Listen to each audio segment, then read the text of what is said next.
नमस्कार फ्रेंड्स, मैं आपकी दोस्त, आपकी कोच, आपकी होस्ट एडवोकेट प्रज्ञा भूषण आज हाजिर हूं आपके मैनिफेस्टेशन के सवालों को लेकर के, लॉ ऑफ अट्रैक्शन के सवालों को लेकर के। जो भी हम में से लोग मैनिफेस्टेशन करते हैं, लॉ ऑफ अट्रैक्शन में विश्वास रखते हैं, हमें से ज़्यादातर लोगों ने द सीक्रेट देखी हुई है। और वहाँ पे जब बात होती है कि हमें विजुअलाइज करना है, मैनिफेस्ट करना है and then set it and forget it, तो ये जो फॉरगेट इट है ये बड़ा मुश्किल हो जाता है। हम सेट इट तो ठीक है, लेकिन फॉरगेट इट कैसे करें? जो हम शिद्दत से चाहते हैं, जो दिल से चाहते हैं, उसे छोड़ें कैसे, उसे भूलें कैसे, लेट गो वाला प्रिंसिपल कैसे अपनाएं? तो आज मैं आपको यही सिखाने वाली हूँ कि ये जो लेट गो है, जो मोस्ट इम्पॉर्टेंट पार्ट है मैनिफेस्टेशन का, ये लेट गो कैसे किया जाए और लेट गो करके हम अपनी मैनिफेस्टेशन को फाइनली पूरा कैसे कर सकते हैं। आज बात इसी की होने वाली है। अगर आप फर्स्ट टाइम मेरे चैनल पे आए हैं तो इसे सब्सक्राइब कर लीजिए ताकि इस तरह के यूजफुल वीडियोस आपसे मिस ना हो।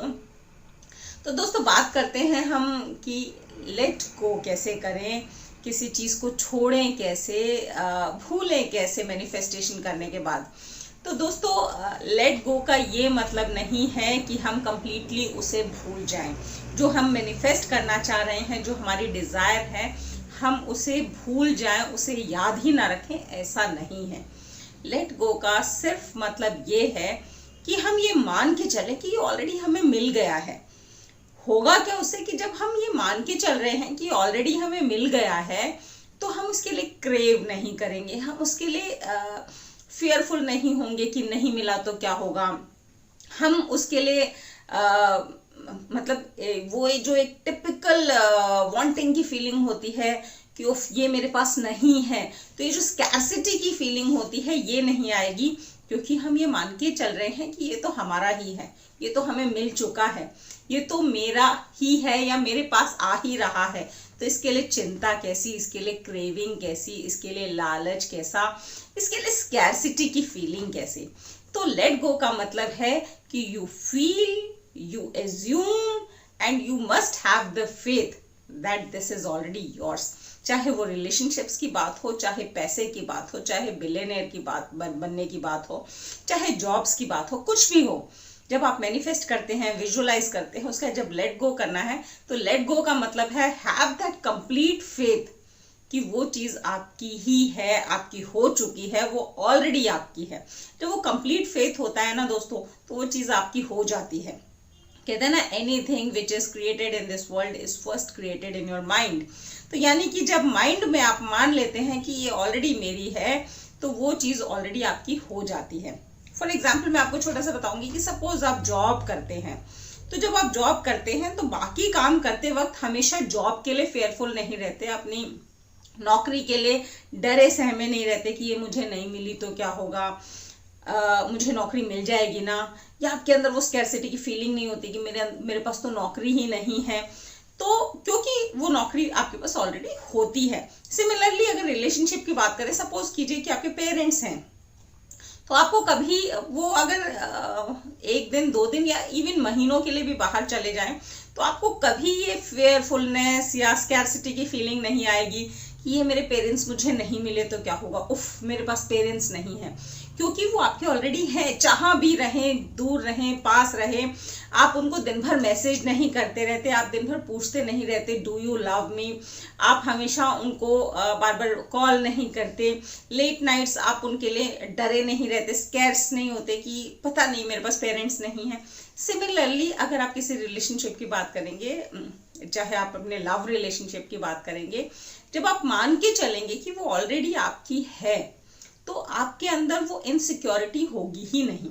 और जब इनसिक्योरिटी नहीं होगी तो यूनिवर्स से आप इनसिक्योरिटी अट्रैक्ट नहीं करेंगे, और अट्रैक्ट क्या करेंगे? वही फेथ, वही कॉन्फिडेंस जो आपके अंदर है कि ये रिलेशनशिप तो ऑलरेडी मेरी है। इसके लिए डरना कैसा, इसके लिए स्कैर्सिटी की फीलिंग कैसे लानी? तो लेट गो का एग्जैक्ट मतलब ये नहीं होता कि आप उस चीज को भूल जाएं। इसका सिर्फ इतना मतलब होता है that you stay in the present. आप अभी जो कर रहे हैं ना उसमें रहिए, बिकॉज हमारे अंदर जो डर आता है, जो खौफ आता है, जो क्रेविंग्स आती हैं, ये सब फ्यूचर के लिए आती हैं। तो जब आप प्रेजेंट में रहेंगे, आप जो भी काम कर रहे हैं, सपोज मैं ये वीडियो आपके सामने बना रही हूँ, तो I should think only of this video instead of thinking कि वो फ्यूचर में मुझे मिलियन रुपीज या बिलियन रुपीज मिलेंगे या नहीं मिलेंगे, फ्यूचर में मेरा वो रिलेशनशिप रहेगा या नहीं रहेगा। तो जब हम फ्यूचर के लिए सोचने लगते हैं ना, डर तब आता है, खौफ तब आता है, और जब हम पास्ट से उसे रिलेट कर देते हैं तो और ज्यादा डर और खौफ हमारे अंदर भर जाता है। तो इसका सबसे सही तरीका जो लेट गो का है वो है स्टे इन द प्रेजेंट। हमें कोई बिल्स पे करने हैं, हमें लोन पे करना है, ये सब हमें फ्यूचर में करना है। राइट नाउ हमें कोई बिल नहीं पे करना, राइट नाउ हमें कोई लोन पे ऑफ नहीं करना, राइट नाउ हमें कोई नया मकान नहीं खरीदना है। तो if I am in the present में जो भी कर रही हूँ, अगर मैं कपड़े फोल्ड कर रही हूँ, अपनी अलमीरा ठीक कर रही हूँ, या मैं कोई लीगल ओपिनियन रेडी कर रही हूँ, तो मैं सिर्फ उस पर ध्यान दूँ, उस पर फोकस करूँ, हैविंग अ फीलिंग कि जो मैं चाह रही हूँ वो तो मेरे पास है, वो ऑलरेडी मेरा है। जैसे कि जब हम कोई भी और काम कर रहे होते हैं, सपोज कीजिए कि मैं ऑफिस में कोई काम कर रही हूँ, तो मुझे ये डर नहीं होता कि मेरे बच्चे मुझे मिलेंगे या नहीं, मेरी वाइफ मुझे मिलेगी या नहीं, मेरा हस्बैंड मुझे मिलेगा या नहीं, मेरे पेरेंट्स मुझे मिलेंगे या नहीं, बिकॉज हम उस वक्त जानते हैं कि मैं ऑफिस में काम कर रहा हूँ, बच्चे स्कूल गए हैं, वाइफ घर में होगी, पेरेंट्स घर में होंगे, तो हमें सबके बारे में मालूम है। And we are so confident, so relaxed, ये सब मेरे अपने हैं, तो इनके लिए डरना कैसे, इनके लिए क्रेविंग कैसी। तो सिमिलरली आप जो चाहते हैं, सपोज आप बिलियनर बनना चाहते हैं, तो आप मान के चलिए आप बिलियनर हैं, और फिर उसकी चिंता किए बिना जो काम कर रहे हैं उस पर फोकस कीजिए, उस पर ध्यान दीजिए। उसके बारे में बार बार फ्यूचर के बारे में सोचते रहने से सिर्फ और सिर्फ डर आता है, खौफ आता है, स्कैरसिटी की फीलिंग आती है। और जब ऐसे इमोशंस आपके अंदर आएंगे तो आप जो है इनवाइट भी यही करेंगे यूनिवर्स से, वही डर, वही खौफ, वही स्कैरसिटी, क्योंकि वो मल्टीप्लाई होके आपके पास यूनिवर्स से आएगा। Universe doesn't understand your words and your desires, it understands your emotions, because in any case इस दुनिया में हर चीज जो है एनर्जी है, एंड इमोशन जो है क्या है, एनर्जी इन मोशन।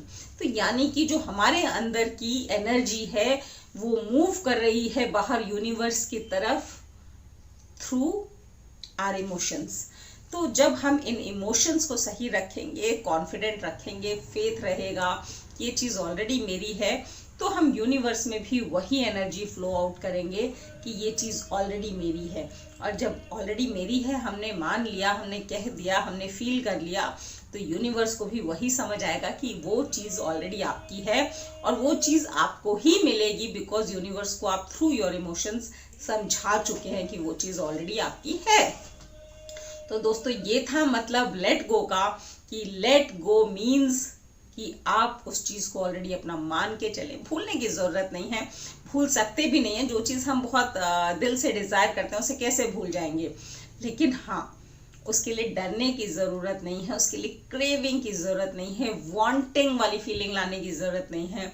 जरूरत है तो उस कॉन्फिडेंस की, उस रिलैक्स्ड मूड की, उस काम माइंडसेट की कि ये चीज तो ऑलरेडी मेरी है, इसके लिए टेंशन कैसी, डरना कैसा, खौफ कैसा, और वो चीज आपकी होगी। That's my promise. तो मिलते हैं मेरे नेक्स्ट वीडियो में, तब तक के लिए थैंक यू, धन्यवाद, नमस्कार, शब्बा खैर।